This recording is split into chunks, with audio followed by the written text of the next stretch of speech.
Day 8, welcome, and I hope that you've had a really nice week practicing with us and doing some mindfulness techniques.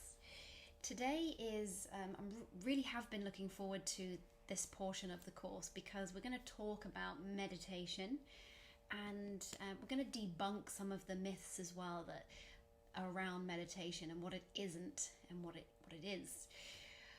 Before we move on to that though, I thought I would just do a quick reminder and a recap of what mindfulness is. So mindfulness is this umbrella term hovering over all of these practices that I've been showing you.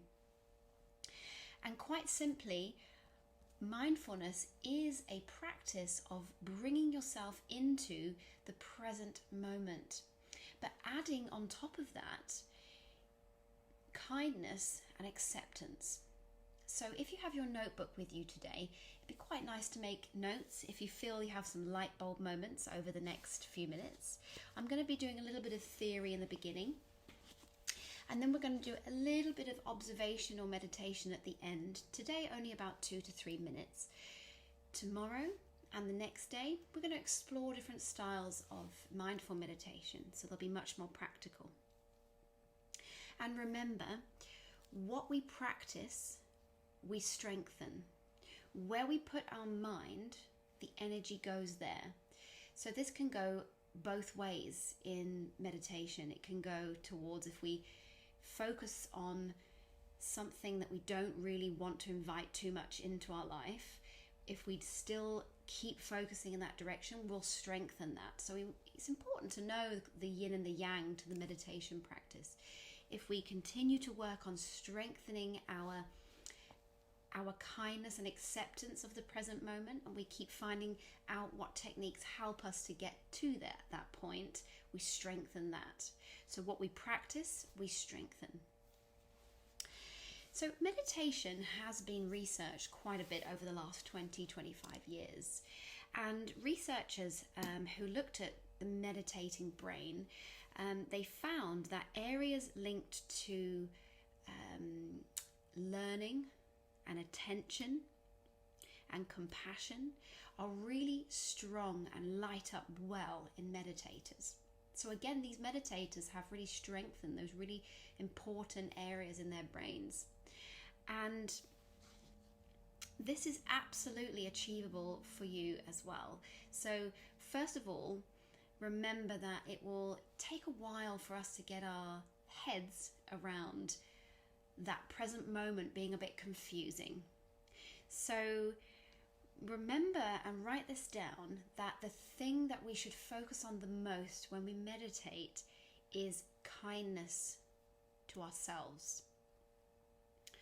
So the researchers who looked at the meditating brains, they also looked at all the different populations that practice meditation, war veterans, PTSD sufferers, people in pain, regular yoga practitioners, and one thing seemed to link everybody together in their research, and that was self-judgment and shame.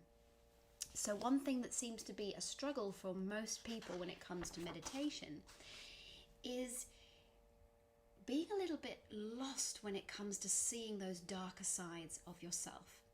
And another thing the researchers found is that shame, although we feel that guilt and shame sometimes is what we need to get better, actually shame doesn't work, and it will actually decrease the activities in your brain such as learning and attention. So this is kind of the overarching concept with our mindfulness meditation is we want to really steer ourselves towards kindness to ourselves. If we were able to do that in every moment, every instant that came up, if you were able to look at everything that ever pops into your head with kindness, can you imagine the effect that would have on your life? And the final thing that I wanted to tell you or talk about when it comes to mindfulness meditation is that there's a really nice model, and I'm going to pop that on the screen now for you to see. This is a model of mindfulness. And what it's saying is it's not just a case of being attentive or in the moment. It's about a continual integrated circle of your intention, your attitude with the attention. So these are synergistically working together. So our intention, our attitude with our attention build that beautiful mindfulness meditation practice. So let's just quickly go through a myth busting session. This will be about a minute because there's only one. So I want to just outline something that people often believe meditation is. They believe that meditation looks a bit like this. A blissful, silent moment where we're kind of floating and the mind is completely clear. But if you have tried to meditate before, would you agree that meditation is actually a little bit more like this?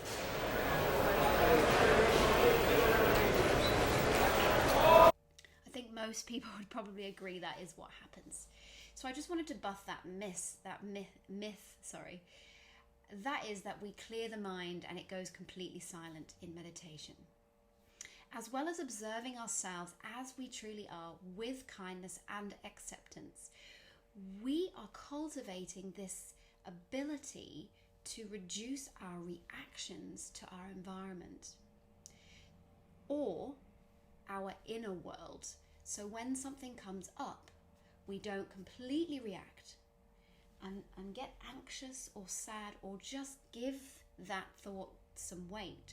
We actually learn to be the observer of that without the judgment and with acceptance.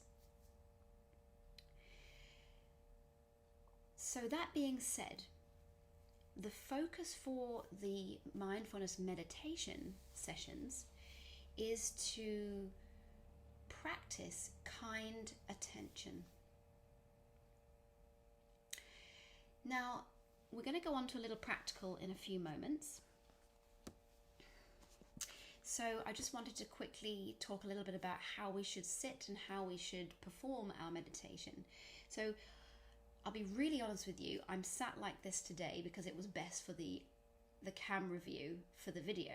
I don't meditate like this. I actually meditate in this beanbag. So it takes a little bit of squidging around to get the right position because you shouldn't feel like you're just in a sun lounger.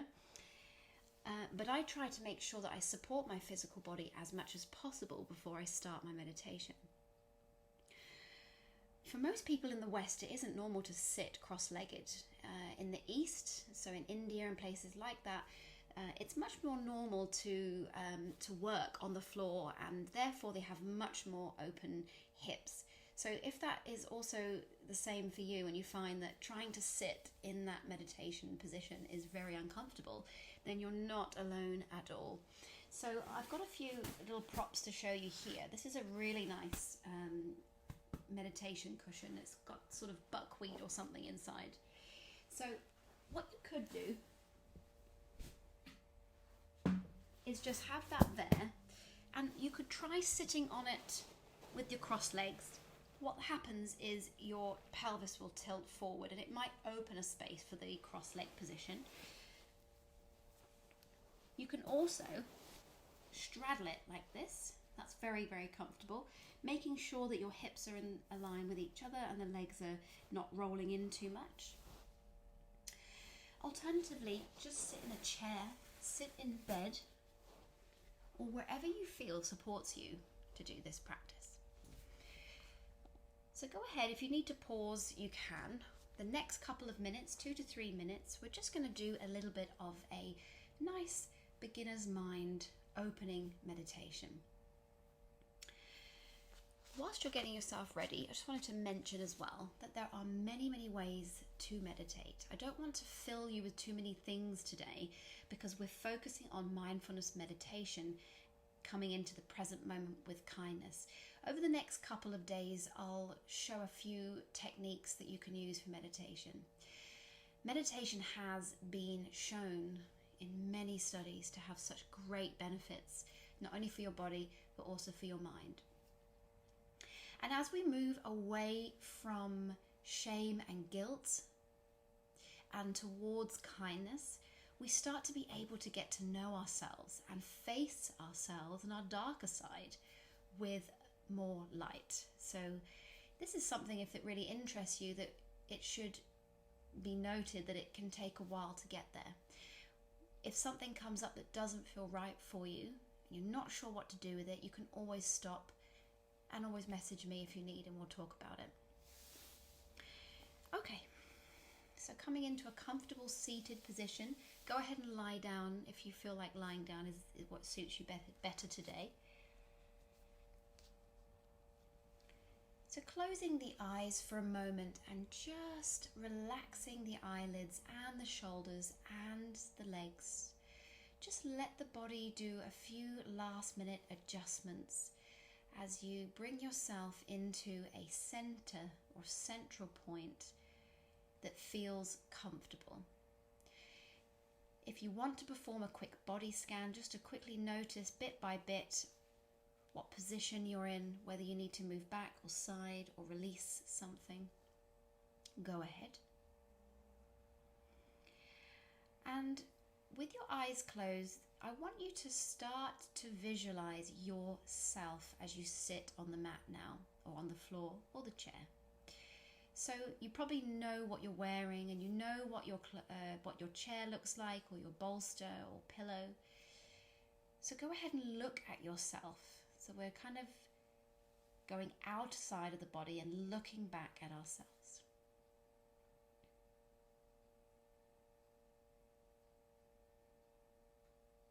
And just make a couple of observations now. So we'll start with a practice of observation. So you can remain connected to how you feel, as well as observing yourself physically from the outside. Just start to make a couple of small observations. My left hip is niggling.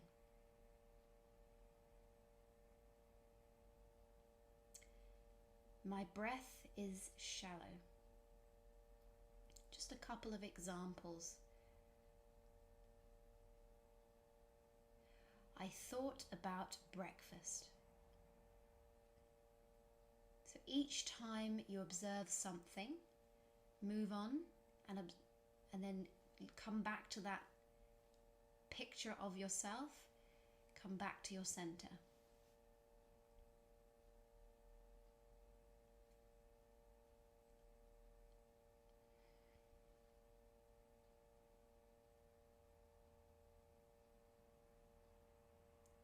And now gently open the eyes again. So everybody will have experienced that completely differently. So just for today, it was just a minute and a half of observation. So we're strengthening our ability to observe.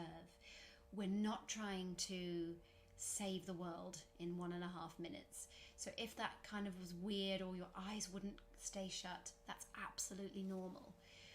We're going to come back tomorrow and we're going to practice again with a bit more of a focused practical session of meditation. So I'll see